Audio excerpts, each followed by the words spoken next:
Muy bien, en la sesión esta vamos a tratar CCUS, que es la captura, almacenamiento y utilización del carbono, que es tecnología de punta, y tecnología de bajo carbono en un mercado de transición.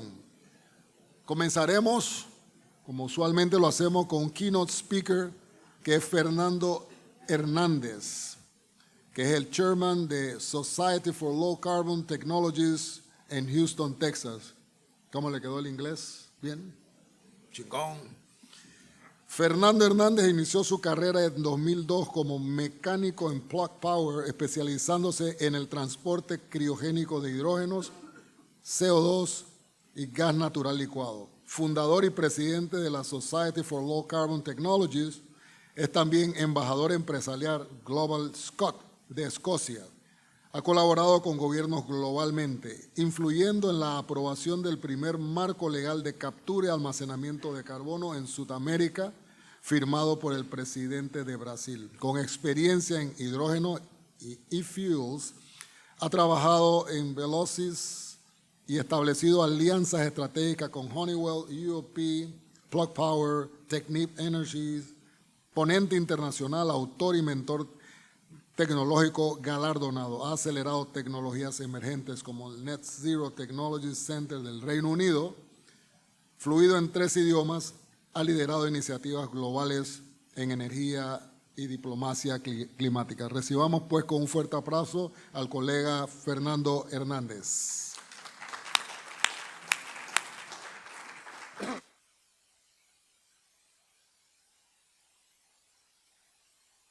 ¡Ay, Dios! Gracias. No se ponga nervioso. Está bien. Buenas tardes, ¿cómo están todos? Bien. Si el primero que se vaya a dormir, por mí no hay problema. Yo les sigo después cuando se despierten. Entonces, vamos a iniciar. Gracias por esa presentación tan linda que acaban de hacer. Y la verdad, ¿por qué estamos aquí? Aquí le va la respuesta. Es un honor iniciar la primera edición del International Gas and Energy Forum dedicada al captura de carbono. Una evolución natural dentro de un foro con legado y prestigio. Hoy no vamos a presentar promesas lejanas, hablar de reportes, hablar de un futuro que puede ser, que puede ver. Vamos a hablar de la realidad actualizada con acciones. Eso es lo que es. Casos de éxitos. Creo que el tiempo de dar las charlas y las pláticas de qué va a ser el futuro ya no existe. El presente es lo que estamos hablando. Y con eso iniciamos. En Brasil, a través de nuestra mesa directiva, impulsamos el marco legal, el primero en la región y en Sudamérica, para la captura de CO2 en el subsuelo de toda América Latina. Lo repito, de toda América Latina. Ahora el mundo conoce esta ley como Fuel of the Future a nivel mundial, pero en este tiempo, en esta época, ni había un nombre para esta ley. Simplemente era un sueño. Nuestra reputación es que a lo mejor se iban a ir a la basura, pero triunfamos. Pero ¿quién realmente ganó? Fue la biosfera, y lo hicimos. Y por eso reconocemos que el enfoque de la biosfera es importante, pero también la molécula de oxígenos. Todos siempre hablan de CO2, ¿vale? Pero el oxígeno es que conecta a toda persona de aquí, independientemente de su raza, de lo que sea. Eso aplica para nuestros hermanos y hermanas en África, en Asia, Australia y todos los continentes. Lo que nos ayudó mucho en impulsar esta ley fue el nexo que tenemos con CCS Brasil, con Natalia Weber y Isabella Morbach, que Natalia Weber es parte de nuestra mesa directiva. Entonces, la señorita que ven vestida en negro, su tesis doctoral lo aplicaron como inspiración para esta ley, que ahora es parte de Fuel of the Future. Eso es muy importante porque tenemos que ver que en América Latina, si Brasil lo hizo una vez, ¿por qué no lo podemos hacer 2 veces? ¿Por qué no lo podemos hacer 3 veces? En diferentes partes de América Latina, pero también con nuestros hermanos y hermanas de Asia y de África. Y también, como vieron, con el Departamento de Energía de los Estados Unidos, se hizo una línea directa de comunicación para amplificar lo que se pueden hacer las naciones de vías de desarrollo y las naciones que ya están desarrolladas.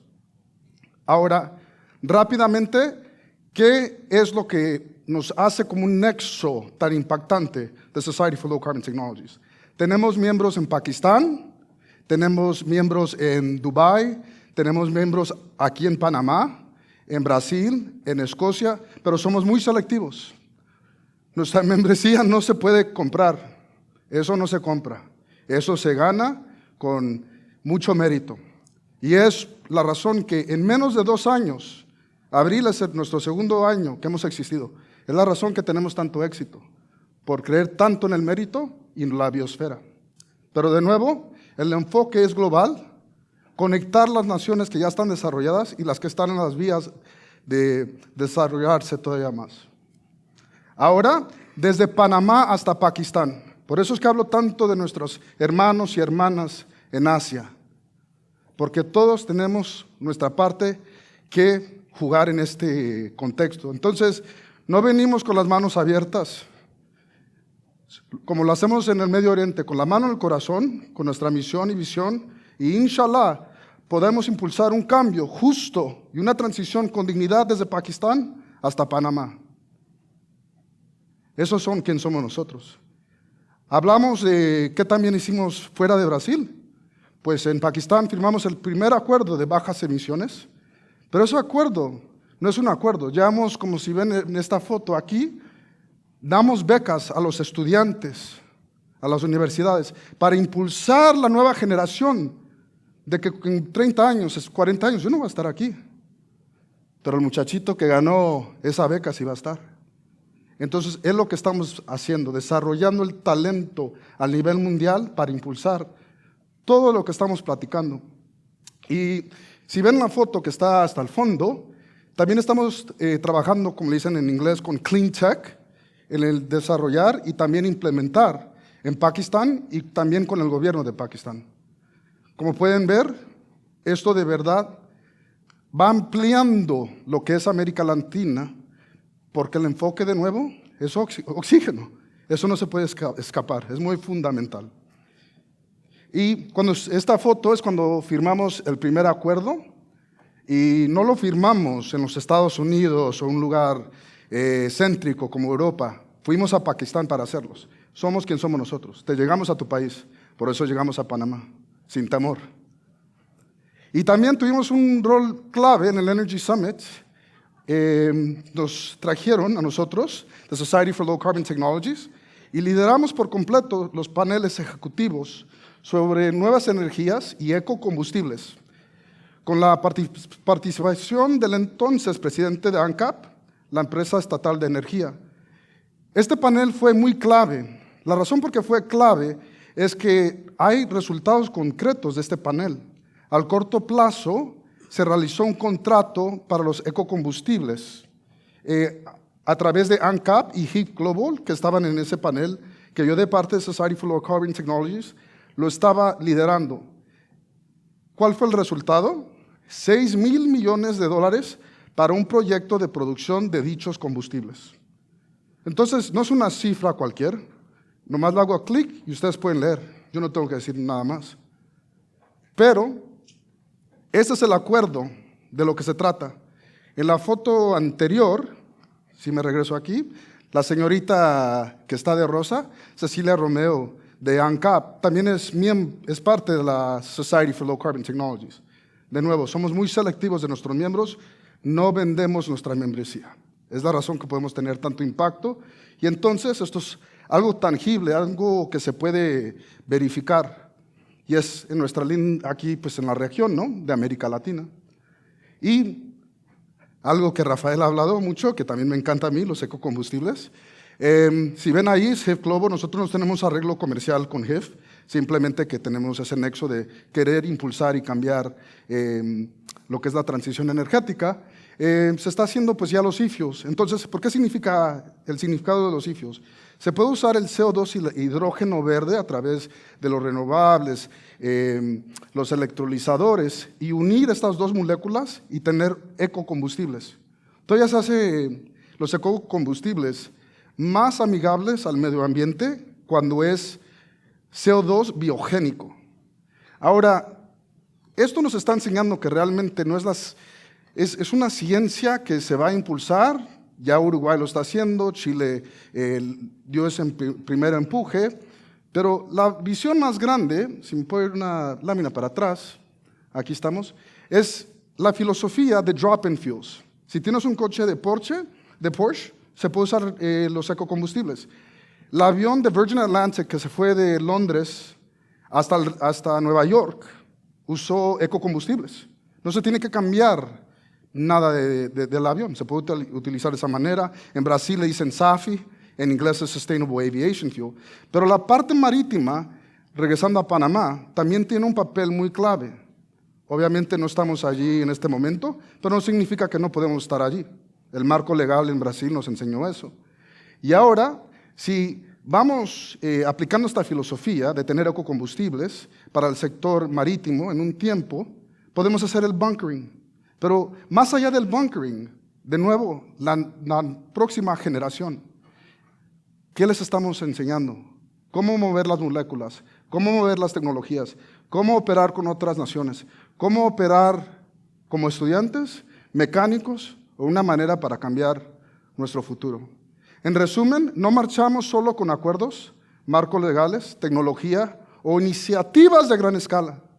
Marchamos con la verdad máxima. Somos la vanguardia de la transición energética que entrega resultados, por cual también somos reconocidos y respaldados por el gobierno escocés. Yo no lo digo. Ahí está la prueba. Que un gobierno te deje usar su nombre al lado del tuyo, no cualquier se lo gana. Y lo hicimos por lo que estamos haciendo en el tema de Net Zero. Y para concluir, en fin, la visión y misión de la asociación es desarrollar en absoluto las generaciones que vienen, y personalmente para mí esto lo representa la reina de mi corazón, que es Emilia. Emilia. Entonces, si quieren saber realmente por qué me apasiono de esto como un mexicano, y no quiero decir la palabra mexicana porque me va a regañar el señor Miguel, ahí lo pueden ver. Gracias.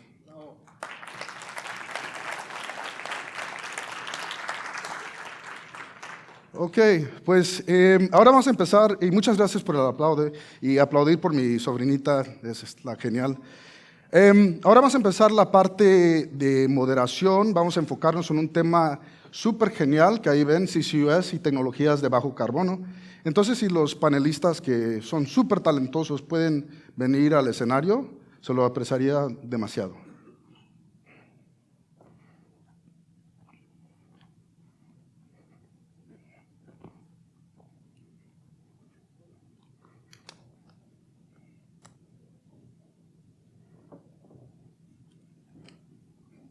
Y si Emilia les pregunta cómo le fue esta presentación, le dicen que fue muy bien, ¿ok? No le mientan tanto, pero ayúdenme un poquito porque si no, esa reinita, olvídese, es tremenda, es bonita, pero tremenda. Ok, ya nos vamos sentando, preparando. Entonces, como estamos hablando, tenemos aquí el tema, es la primera edición. Tenemos a gente con mucho talento. Entonces, lo que vamos a hacer brevemente es que cada panelista se presente quién son, de qué se apasionan, y 1 minuto y 30 segundos para tener ese ritmo de brevedad, pero de impacto. Empezando con usted, por favor. Muchas gracias, Fernando. Yo puedo hablar sin micrófono. Buenas tardes a todos. Mi nombre es Luis Rosas. Actualmente soy vicepresidente del área de nuevos negocios de la empresa BGP para América Latina. BGP es una empresa proveedora de servicios en el área de la geociencia. Entiéndase la geociencia como una disciplina que contempla la geología, la geofísica, la geotecnia y otras disciplinas que estudian el subsuelo y sus características. ¿Okay? En el contexto del CCUS, nosotros nos enfocamos en una letra, que es la letra S, storage, o sea, almacenamiento. Ese es nuestro foco y hoy les voy a hablar un poco de cuáles son los desafíos y las oportunidades para mitigar los riesgos asociados al almacenamiento del dióxido de carbono. Pero antes de eso, primero quiero el control de las láminas porque Vamos a hacer la presentación de cada persona y después a la lámina. Ok, perfecto. Entonces, bueno, por aquí concluyo y ahora le paso la palabra a mi amigo Alfredo.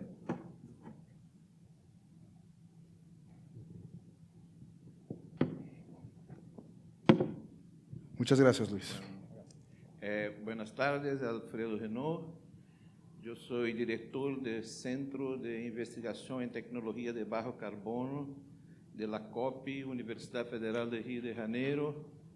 La COP es el maior centro de investigación en energía de Brasil y tenemos como 700 a 800 PhDs haciendo investigación y desarrollo tecnológico allá. Muchas gracias. El señor André, por favor. Gracias. Eu sou André de Favre, gerente general de Topsoe para Brasil. Topsoe é uma empresa danesca que há mais de 80 anos desenvolve tecnologias para solucionar alguns dos problemas mais críticos da sociedade. Hoy día la empresa con soluciones muy grandes y muy importantes para transición energética. Trabajo mucho con gobiernos para ayudarlos a comprender o que se pasa en el mundo y crearmos principalmente en Latinoamérica regulamentaciones que se comuniquen armonizadas con las regulamentaciones internacionales. También muy cerca de bancos para traer financiación para los proyectos. Aqui hablamos de, vamos passar um pouco mais, pero hablamos de captura de carbono sim, com sua utilização, hablamos de SAF, HVO, amoníaco, hidrógeno de muitas colores. Sou engenheiro químico, 30 anos de experiência, sendo os 5 últimos completamente 100% focado nesse tema de transição energética. Um prazer estar aqui com todos. Pues muchas gracias. Realmente tenemos un grupo súper talentoso. Vamos a empezar con el señor Andrés, si puede ser tan amable de dar su presentación. Le pido a la gente de allá, si tiene la presentación del señor Andrés, de ponerla. Lo que vamos a hacer es, vamos a hacer esta moderación en dos partes. La parte macro, el macro escenario para realmente pintar del tema que estamos hablando. Y después vamos a enfocarlos en la parte micro. Entonces, con eso, paro de hablar, para que el señor André empiece a pintar ese escenario para todos nosotros. Gracias. Bien, representar Topsoe nesse fórum e falar de uma empresa que nasceu com a visão de seu fundador, Hardo Topsoe, um engenheiro danês, que entendia que a tecnologia seria uma força de impacto geológico, um estratega global, uma figura que, em los anos 50, promovia cooperação entre bloques rivales através de intercâmbio científico. Creía firmemente que a diplomacia também se poderia ser através da tecnologia. Como Topsoe, uma provedora de tecnologias e soluções de baixo carbono, temos aqui algumas das tecnologias que oferecemos ao mercado dentro de nosso portafólio. Tecnologias para produção de amoníaco, hidrógeno verde, hidrógeno azul, biocombustíveis avançados como Sustainable Aviation Fuel, HVO, que é o diesel renovável, e também com processos de descarbonização profunda. Mais que inovação, oferecemos colaboração. Acompanhamos a governos e empresas em América Latina em seu caminho hacia a neutralidade de carbono, com pragmatismo, eficiência e forte compromisso com o futuro do planeta. Quando falamos de captura de carbono, pensamos que há muitas indústrias que emitem muito CO2, e CO2, por uma questão intrínseca, necessitam fazer queima de combustível, queima de hidrocarburo para ter seus processos. E o risco, quando falamos dessas indústrias, é como reemplaçar. Como que podemos barrar as emissões dessas indústrias para lograr os objetivos de reduções de carbono e produção neto zero. Pero quando falamos de CO2, também criamos uma oportunidade de negócio muito grande, porque o CCUS, Carbon Capture, Use and Storage, não se limita a mitigar emissões fósseis, também abre porta para criar valor. E aqui temos componente, que é o CO2 biogênico, CO2 que é generado naturalmente em processos de fermentação para a produção de álcool, emite CO2 biogênico. A indústria de papel e celulose também emite carbono biogênico, e carbono biogênico, quando se utiliza para criação de uma outra molécula, quando movemos de carbono para hidrocarburo, criamos valor, e valor que ambientalmente é o que nós outros buscamos. Estas soluções de tecnologia que estão listas agora para empregar, são soluções que traem uma oportunidade de mercado de alto valor para generar, e hoje carbono biogênico em geral vai para a atmosfera. Mas quando miramos uma indústria que está em crescimento, apesar de todo este potencial de CCUS, aún não há escala. E não há escala não por falta de tecnologia, as tecnologias são provadas, as tecnologias estão aí para utilização agora. Mas eu pongo aqui 5 desafios, 5 retos que considero principais. Primeiro, altos custos em infraestrutura. O CAPEX de captura, a falta de rede de transporte, almacenamento de CO2 dificultam a viabilidade financeira. Incertidumbre regulatórias, é uma indústria nova, todo está se criando. Sem preço claro do carbono, nem políticas estáveis, os projetos não avançam. Viabilidade de mercado, faltam modelos de negócios banqueáveis e contratos de largo prazo que deem seguridade ao inversor. E competitividade, hoje os produtos com CCUS seguem sendo mais caros que os equivalentes fósseis. E este último, falta de capital para desenvolvimento. Muitos dos projetos que não alcançam Final Investment Decision, FID, é porque não há fundos suficientes nas etapas iniciais. E fundos porque, quando se cria conceito de projeto, e se necessita passar por todas as fases de engenharia, vão aí algumas dezenas de milhões de dólares, e que project developers, ou indústrias como a indústria de produção de álcool, de papel e celulose, não estão preparadas para esta inversão. Mas, junto com as oportunidades, com os retos, também há oportunidades. Crescimento de mercado de carbono, com mecanismos como existem já em regulamentações nos Estados Unidos e Europa, com créditos voluntários, vemos uma demanda emergente por soluções de captura de CO2. O CO2 como recurso, já temos tecnologia que os converte. Este CO2 capturado em e-metanol, em Sustainable Aviation Fuel, em fertilizantes, generando valor e não só evitando as emissões. Aqui falamos muito mais que ponerlo armazenado, pero o que podemos fazer com CO2 para criar valor importante para a sociedade. Hidrogênio e combustíveis alternativos, captura de carbono, uso e almacenamento, permite escalar hidrogênio azul e facilitar o despliegue de hidrogênio verde. E, por último, financiamento e alianças. Bancos de exportação de crédito, as ECAs, bancos verdes, fundos climáticos, estão em las alianças público-privadas que avançam com modelos sólidos. Mas falta ator-chave. Os países que querem liderar a nova economia do hidrogênio, de combustíveis limpos, necessitam atuar com decisão. E isto implica em habilitar zonas industriais, facilitar concessões, participar em financiação, hasta atuar como compradores de los produtos generados, traindo segurança, traindo credibilidade e redução de risco para os agentes de financiação. Porque não só como uma ação estatal estratégica, o capital privado poderá fluir e a inovação avançar, os projetos chegarem à realidade.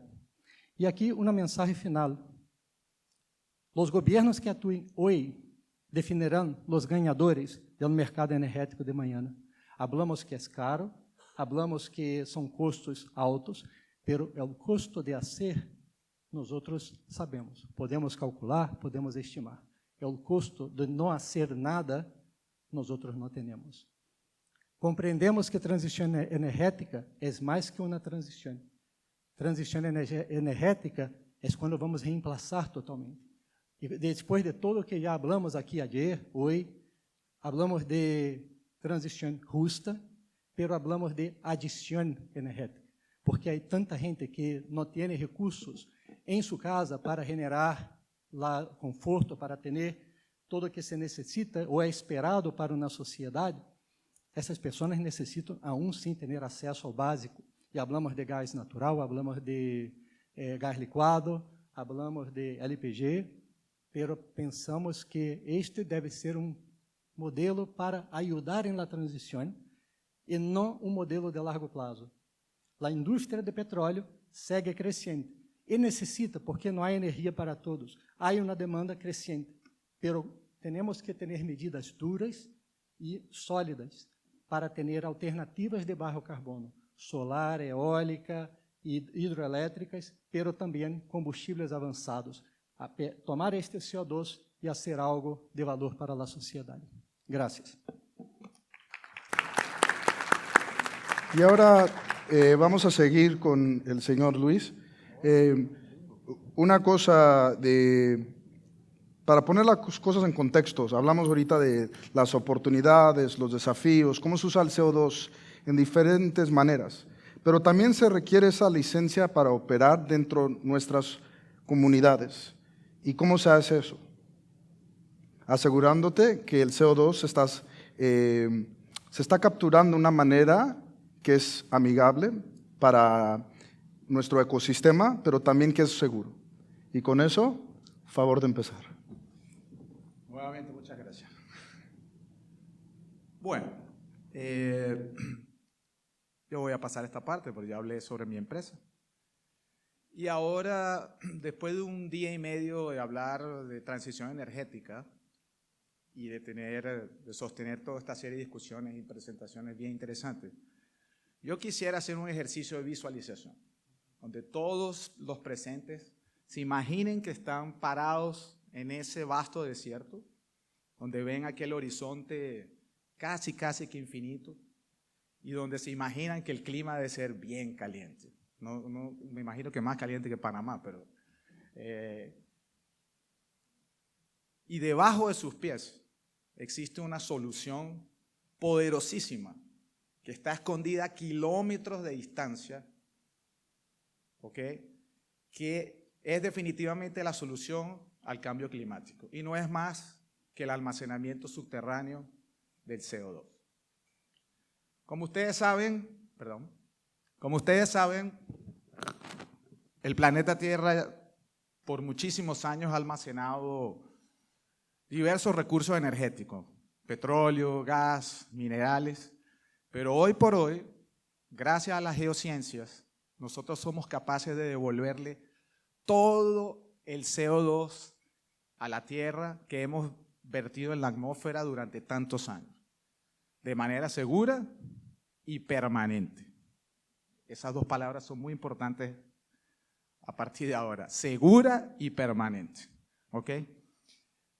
Si bien es una solución, como toda solución, existen desafíos y existen oportunidades para desarrollar esa solución.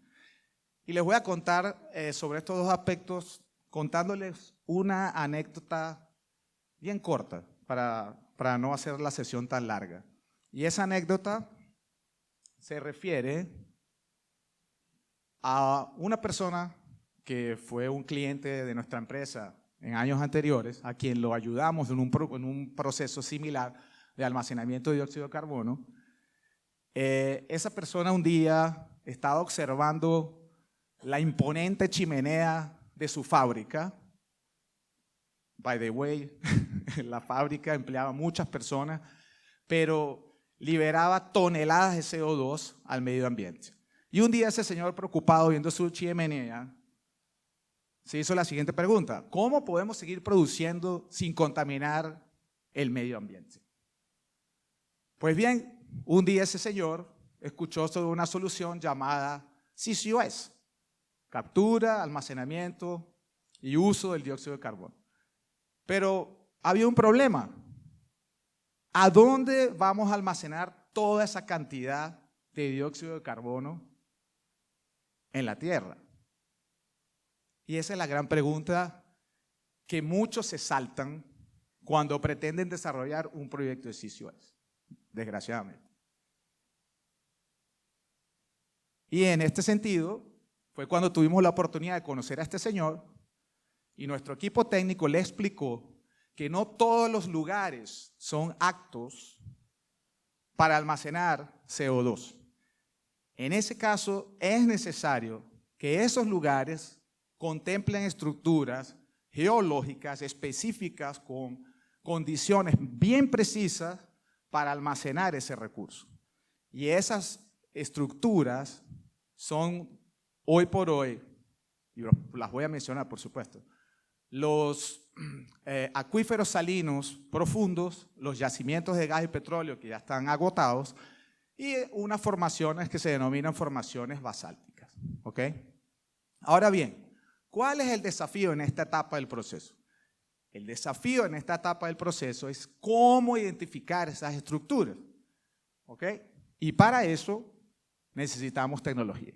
Tecnologías avanzadas que básicamente van a generar el primer input de todo el proceso, que son imágenes del subsuelo. ¿Ok? Imágenes que les voy a presentar en este momento si la lámina avanza. Son imágenes que son generadas por ese pool de tecnologías. Un pool de tecnologías que va desde la adquisición, procesamiento, interpretación de datos sísmicos hasta la caracterización de esas estructuras o inclusive de los yacimientos. ¿Ok? Esa es la típica imagen que necesitamos para comenzar a hacer esa interpretación de esas estructuras. Por cierto, esa imagen fue una de las imágenes que impresionó a este señor, al dueño de esta fábrica, una fábrica de cemento, ¿ok? Cuando le explicamos que esa imagen es generada a través de ondas sísmicas. De la misma manera o bajo el mismo principio como todos ustedes alguna vez en la vida se han hecho un ecosonograma.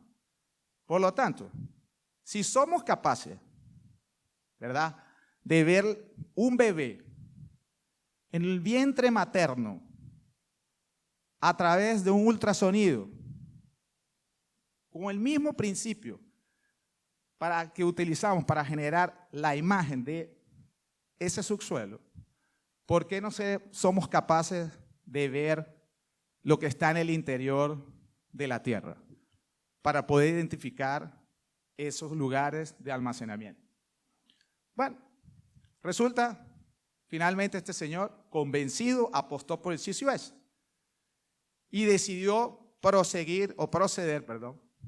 con los estudios necesarios para poder avanzar en este proceso. Sin embargo, surgió una inquietud, o varias inquietudes, varias preocupaciones. ¿De parte de quién? De los stakeholders, la comunidad, los trabajadores, los sindicatos, y se preguntaron, ¿será que es peligroso? ¿Será que va a generar algún impacto negativo en el medio ambiente? ¿O será que van a generar un terremoto? Todas esas preguntas son parte del el siguiente desafío que está presente hoy por hoy a la hora de implantar este tipo de tecnologías.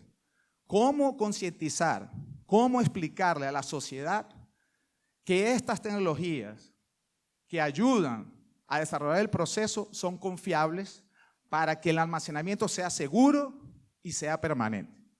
Esa es la gran pregunta. Pues bien, la clave está en el monitoreo continuo. ¿Qué significa monitoreo continuo?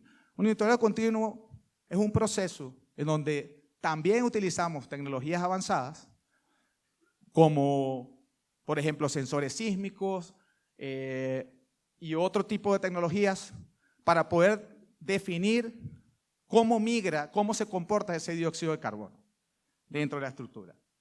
Finalmente, final feliz, este señor convenció a la comunidad de que ese proceso era confiable y su fábrica disminuyó drásticamente la emisión de la partícula de carbono, creando inclusive nuevas economías circulares para optimizar costos, para producir nuevas soluciones, etcétera, etcétera.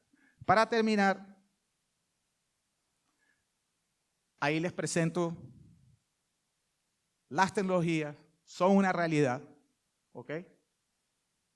Y ellas están desde hace más de 3 décadas utilizándolas en los sectores minería, petróleo y gas, y ahora disponibles para todos los sectores que ustedes representan que necesiten descarbonizar sus procesos. Lo que falta, sí, el apoyo, la colaboración, todo eso es cierto, pero más allá de ese proceso es la pesquisa, la investigación geológica. Sin eso no será posible hacer el proceso factible y seguro. Esa es la clave. Muchas gracias.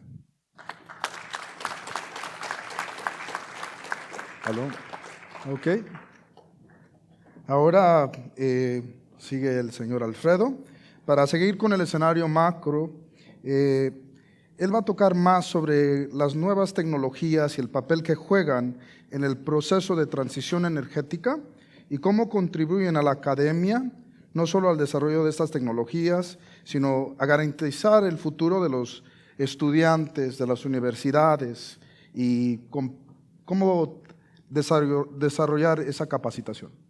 Por favor, Alfredo. Bueno, primero me gustaría agradecer, en nombre de la COP de la Universidad Federal de Rio de Janeiro, la invitación para participar de más este IGEF. Saludar a todos mis compañeros de panel, saludar a Miguel y a Rafael por la preciosa organización del evento y buenas tardes a todos.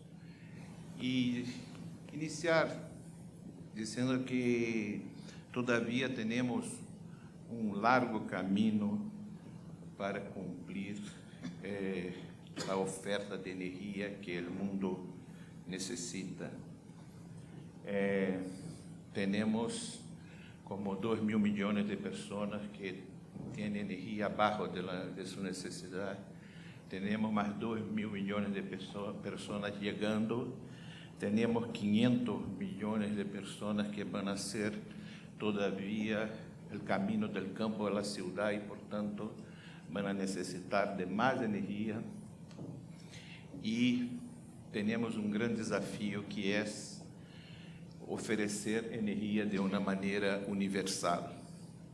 El otro lado, tenemos los problemas todos que sabemos del clima, de la relación de eso, de la energía, con todos los problemas de emisión de carbono y la necesidad de disminución de la cantidad de carbono en la atmósfera, los desastres ambientales, todo lo que ya se habló tanto aquí en esos 2 días. Parece que tenemos una paradoja, necesitamos más energía y menos emisión. E isso é um enorme desafio para todos nós.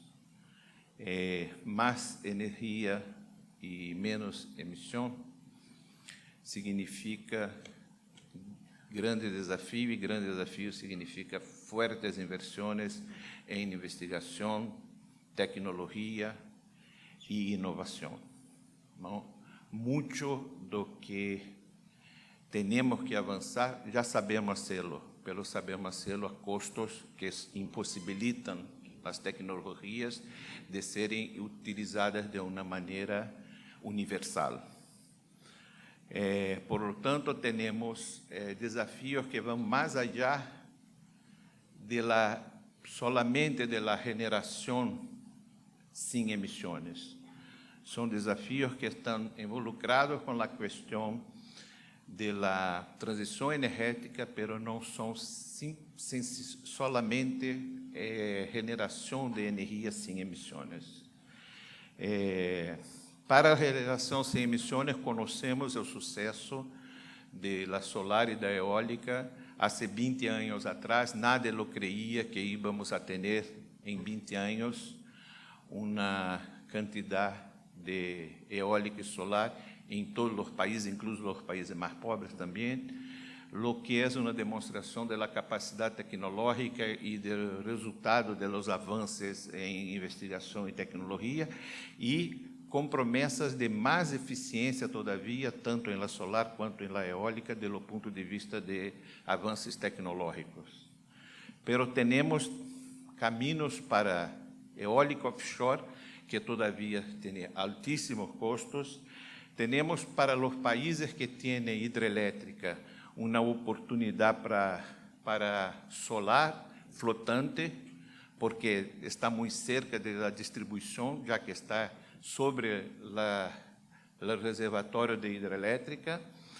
E, claro, biogás e os novos biocombustíveis que já foram muito hablados aqui nesses dias, incluso a SAF, que hoje existem, aí temos inversões em todo o mundo para tratar de las diversas tecnologias da SAF, incluso aqui foi apresentado. Temos coisas muito distintas, como o TEC, que é uma tecnologia de aproveitamento de diferença de temperatura entre a parte mais alta e a mais baixa da água de mar, que os japoneses já têm plantas piloto para aproveitar a energia da diferença de temperatura. Pero aí é importante, não só a generação são desafios tecnológicos. Temos desafio tecnológico em armazenamento, em la eletrificação dos processos, em captura de carbono, hidrogênio, eficiência energética, substituição de petroquímicos por produtos de bio e os minerais críticos. Portanto, a transição energética, a generação é só um dos grandes desafios tecnológicos que se apresentam para nós. Em nosso centro, identificamos esses 7 e buscamos trabalhar um pouco em cada um de eles. Por exemplo, a questão do armazenamento de energia, que tanto por la manhã se falou muito de isso. Sabemos que a intermitência traz uma necessidade incrível para isso, e temos baterias, super baterias, estudos com baterias de cálcio em Japão importantes. Há um mês atrás, resultados incríveis de baterias com urânio empobrecido. Então, há muitas oportunidades novas do ponto de vista tecnológico que surgem em armazenamento. O hidrogênio, como na bateria, também se estuda muito. Várias universidades americanas apresentam artigos recentes sobre o uso de hidrogênio como uma bateria guardados em subsuelo. E o que passa em China com as hidrelétricas reversíveis, que é uma maneira de guardar energia em um reservatório abaixo da hidrelétrica para quando você tenha energia solar e eólica, mais do que necessário, se vuelve o água para o reservatório principal, e China, nesse momento, tem um crescimento muito grande desse tipo de tecnologia. A eletrificação, que é um tema que, todos muito, principalmente na questão de transporte. Uma observação: o Brasil tem uma flota com 10 anos em média. Por lo tanto, se hicimos 100% de carros eletrificados nesse momento, temos 10 anos para eletrificar a frota.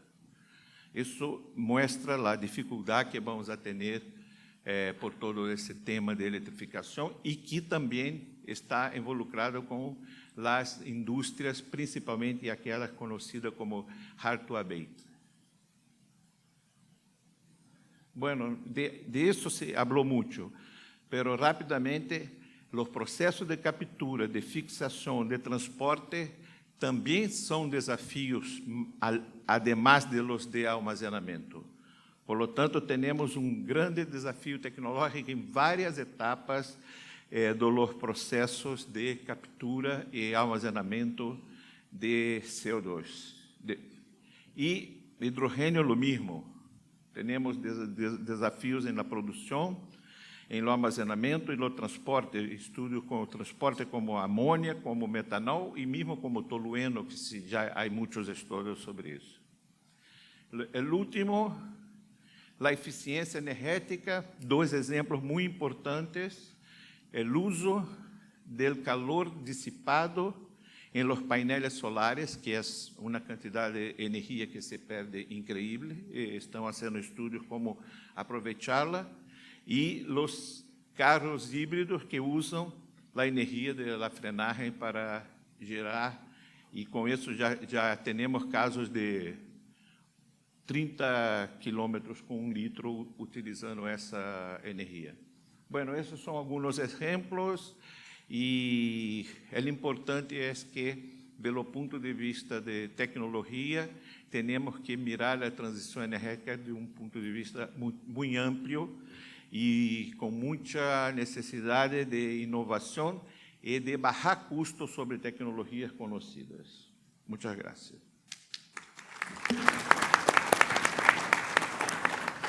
Ok. Entonces, ahora vamos a iniciar la parte micro, donde vamos a enfocarnos más en estos puntos que eran del escenario macro. Esta parte va a ser nomás de unas 2 o 3 horas, pero si tienen más paciencia, fácilmente lo hacemos 9. ¿Vale? No, broma. 20 minutos es lo que vamos a tomar en este momento. Entonces, ahora con las preguntas que tienen el enfoque micro, ¿cómo pueden las estrategias, y vamos a iniciar con el señor Luis, cómo pueden las estrategias avanzadas de monitoreo y operación mitigar las consideraciones de seguridad más críticas cuando se implementan tecnologías centradas en CO2 a gran escala? ¿Cuántas preguntas hay ahí? 2. Bueno, mira, la respuesta, de acuerdo a nuestra experiencia, es la siguiente. Para que el monitoreo y las estrategias operacionales sean efectivas, en primer lugar, necesitamos la mayor cantidad posible de información sobre, como lo dije en la presentación, sobre las estructuras de esos locales donde pretendemos almacenar el dióxido de carbono. Ese es el punto de inicio. Basado en esa información, nosotros podemos definir la estrategia de monitoreo, que va a depender del ambiente donde se va a almacenar el dióxido de carbono, de los parámetros críticos para poder usar el dióxido de carbono, que tenemos que pensar en la siguiente etapa, ¿verdad? Por ejemplo, presión, temperaturas, son variables, son parámetros muy importantes para el uso del dióxido de carbono. Y en términos de estrategias de operación o estrategias operacionales, basado en el monitoreo y en esa información, tenemos que considerar las industrias que necesitan descarbonizar. O sea, tenemos que determinar a dónde es que está la demanda de esas industrias en ese sentido. Tenemos que considerar también a dónde se encuentran los recursos, como por ejemplo los acuíferos de agua dulce, que por supuesto son para consumo humano. Esos acuíferos no pueden estar cerca de esos lugares donde se almacena el dióxido de carbono. Ese es otro factor importante. Y, por supuesto, desde el punto de vista comercial, toda la estructura necesaria para el transporte y uso del CO2. Entonces, ese sería, digamos, todos los factores a considerar para que el proceso sea seguro, por supuesto, y permanente, ¿no? Perfecto, muchas gracias. Si responde la pregunta, pero... No, sí, claro, claro. Andrés, si puedes agregar Claro. más color a esto, por favor. La misma pregunta. Claro, claro. Bien, foque para utilización. Sí, las estrategias para avanzar el monitoreo, mitigar las operaciones y cuáles son las consideraciones de seguridad más críticas cuando se implementan las tecnologías centradas en CO2 a gran escala. Sí, muchas de las generaciones de CO2 desafortunadamente no están en sitios que se pueden almacenarlo en campos geológicos, como Luis había mencionado. Para esto necesita de infraestructura, pipelines, para levar ese CO2 del punto de generación hasta a donde que se tiene un hub, a donde que están los pipelines. La outra opção para trabalhar com isso é fazer uma utilização desse CO2. E aí se tem a oportunidade de não simplesmente armazená-lo, mas ter uma economia circular quando este CO2 é generado por um hidrocarburo fóssil, ou mesmo a utilização deste CO2 biogênico, como eu havia mencionado na apresentação. Uma aplicação desta maneira necessita também de alguma infraestrutura, pero se produz combustíveis que são drop-in. Os combustíveis drop-in, por exemplo, aqui falamos não somente de diesel renovável, Sustainable Aviation Fuel, pero na gasolina, como foi apresentado aqui há pouco, com o que a Porsche está fazendo, não? São soluções que se generam combustíveis que se pode substituir diretamente, reemplazar diretamente os fósseis. Então, há uma infinidade de oportunidades para trabalhar com este CO2 que se elimina problemas de monitoreio, problemas de como fazer controle desse CO2 que estamos manipulando, pero hacerlo se transformar em produto de valor agregado mais uma vez. E utilização com os ativos que já existem. Se estamos falando de uma refineria de crudo que vai queimar combustíveis fósseis para generar energia para seu processamento, se pode reemplazar pronto. Se estamos falando de autobuses, caminhões, imagina uma mineria que tem caminhões que vão transportar 300 toneladas de minério. Como que vão ser para descarbonizá-lo? Vão pôr 100 toneladas de bateria para ser transporte utilizando energia verde? Não, se pode reemplazar com diesel verde imediatamente. É drop-in. Se utiliza a mesma infraestrutura de armazenamento, de transporte, de utilização, e se barra os custos de criar novos caminhões. Não é solamente reemplazo ou capex utilizado para a produção de los biocombustíveis, por exemplo, pero se são outras soluções, tem que ter outras adaptações, não como eletrificar todo na mineria, como eletrificar todos os caminhões que são muito grandes, muito complexos. Então, há algumas soluções muito interessantes para CO2 que passam. Aí a diversidade, Fernando, creio que é mais importante, né? A diversidade de opções para mitigar calentamento global, para ter uma solução para esta emissão de CO2. Muchas gracias. Y eso es algo muy importante. Hablamos de la transición energética, cómo se agregan las energías o se van removiendo, pero lo importante con el CO2, como acaba de decir el señor André, no es una contra la otra. Se puede usar en el subsuelo, ¿vale? O se puede utilizar. Entonces, o se pueden hacer las dos cosas en el mismo tiempo. Pero rápidamente, vamos a tener espacio nomás para una preguntita, que es la que sigue, para el señor Alfredo. Y después es la pregunta ¿cómo es? ¿Cómo pueden la academia y la industria equipar mejor a la próxima generación de ingenieros, científicos y formuladores de políticas para abordar los desafíos del captura de carbono, asegurando tanto el desarrollo tecnológico como la integración social? Sí. Bueno, la primera cuestión es el gran desafío que tenemos del acercamiento de la universidad con la empresa, ¿ah? Eso es parte fundamental de la estrategia de usted traer innovación y desarrollo tecnológico. Brasil tiene ejemplos clarísimos de eso. La industria aeronáutica que disputa con Bombardier los aviones regionales es fruto de un acercamiento muy fuerte de la academia con la empresa Embraer. Lo mismo se pasó con nosotros en la agricultura, que disputamos con Texas, California, o con lo ganado, que disputamos con Australia. y tenemos competitividad para todo eso porque son temas que fueron desarrollados, tecnologías, siempre con la academia junto del sector productivo. Por lo tanto, ese es el primer camino que podemos hacer. No que se habla sobre CO2, yo quería hablar que el desafío de captura es muy grande, es muy costoso la captura de CO2.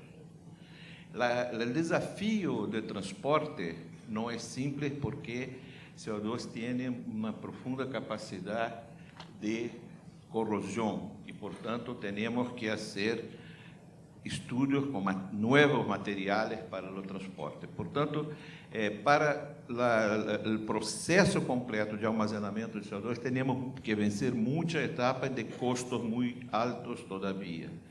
E também podemos pensar o CO2 como parte de um processo de rotas químicas, como matéria-prima para rotas químicas, que se conhecem muito bem, mas são todavia muito costosas, mas há muitos estudos que tratam da possibilidade de utilizar CO2 como matéria-prima de rotas químicas.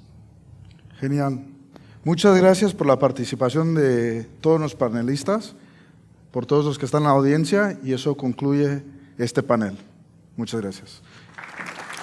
Pero se me olvidó decirlo en la manera internacional, lo tengo que decir de nuevo. Muito obrigado, shukran, shukriya, sheshe, tusen tak, kaman. Y ahí estamos. Ya los dejamos en paz. Que la pasen bien.